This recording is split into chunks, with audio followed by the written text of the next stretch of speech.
魂のリミッターを取っ払え。皆さんこんにちは、天野ジャックです。以前にあるテレビ番組でですね、プロレスラーが電話でプロレスの技を説明してですね、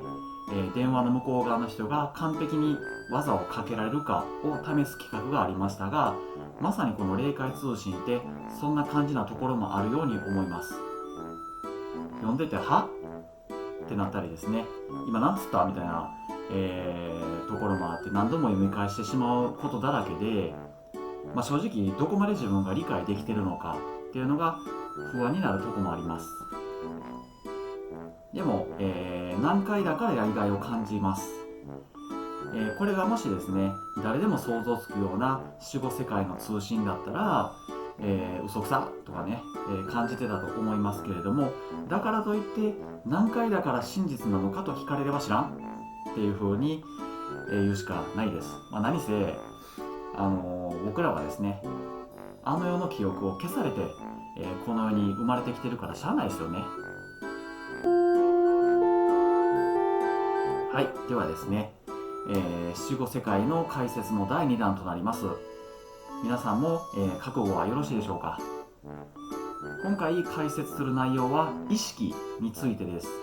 まず前提として我々は魂イコール自我ということを覚えておいてください。そして死んで、肉体を捨てた後も、それでその先の階層を経験して重大な変化を遂げたとしても、存在の中心は、自我であるということですね。物質界の肉体を脱ぎ捨てた後、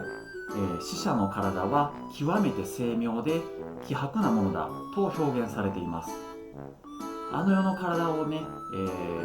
表すこの部分は個人的にすごく分かりづらいなと感じていたので、まず言葉の意味を見てみましょう。まず精妙とはですね、極めて精密で美しい様らしいです。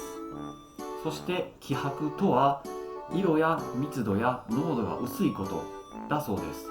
僕のざっくりイメージランドでまとめるとですね、死後に私たちが肉体を捨てた後は極めて細かい組織で構成される薄く淡い肉体になるよってことなんじゃないでしょうか。薄く淡いという考え方もですね、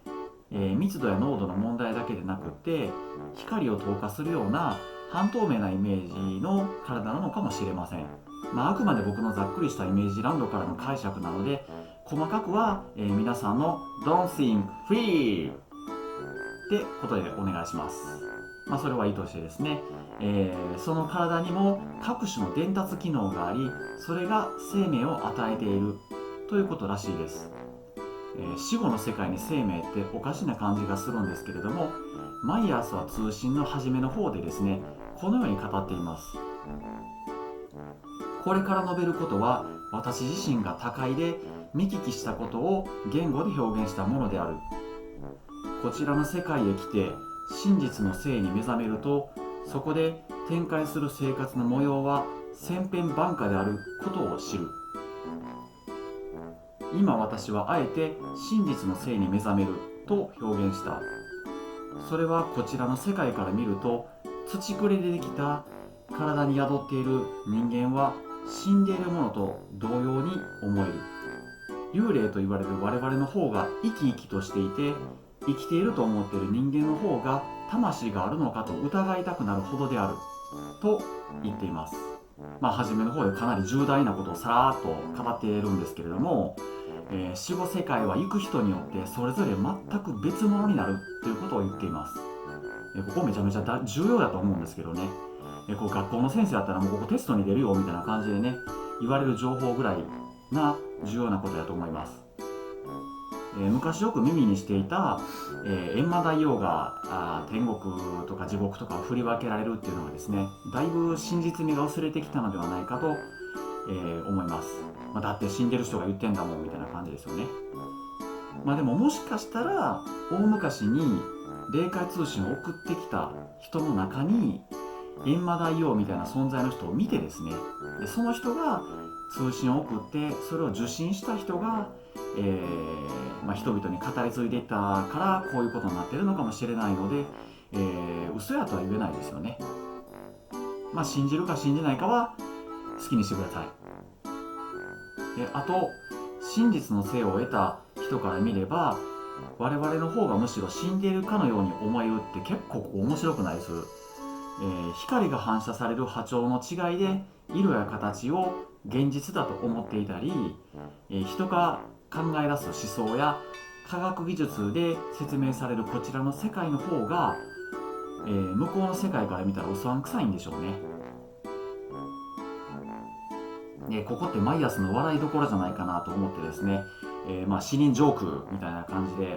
思ってるんですけれども、僕自身はですね、こういう部分があるからこそ霊界通信ってリアリティを感じたり、ちょっとお茶目さを感じたりするんですけどね。生きているという定義が肉体ありきの発想では到達できない真実が、向こうの世界にはあるのだと思います。ちょっと話を戻しますけれども、この極めて精妙で希薄な体は肉眼でも科学技術を駆使した装置でも捉えられない性質のものである。そして地上の肉体のような痛みをどこにも感じることはないので、肉体が精神の支配者になることはない。これも大きな変化の一つであると語っています。確かにですね、この世界は肉体ありきの世界なので、例えば空飛びたいなと思ったら高いところからですね飛んじゃったら、落ちて死ぬからですね、誰もそんなことしないですよね。で、あと、病気とか怪我とか老いでですね、やりたいことを制限されてしまう。つまり肉体に制限された状態といっても過言ではないと思います。でそれがですね、肉体フリーになるっていうのはですね、確かに大きな変化ですよね。でそして、意識は魂であり自我であり、霊とは上から照らす光のようなものである。私たちはこの世界で孤独で放置プレイされていてですね、生まれるのも死ぬのもたった一人でというふうに思い込んでいるところもありますけれども、根元では、統括霊という大きな存在に養われて導かれているってことを認識さえできれば、もっと生きやすい世界なのかもしれないです。とあまり言うとですね、宗教観が出てきてすごいアレルギーが出てきそうなんですけれども、統括霊というのはですね、上納金とか財産を吸い上げるなんてことはしませんよね。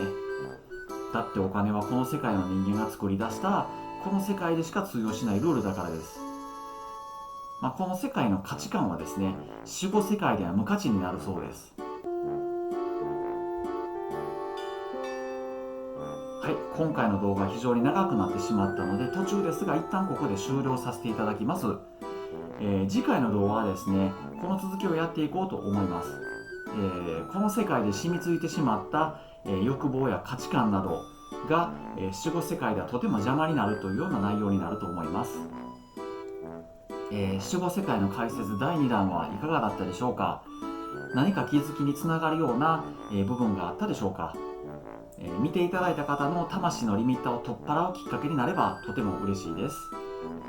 それではまた次回の動画でお会いしましょう。天野ジャックでした。ありがとうございます。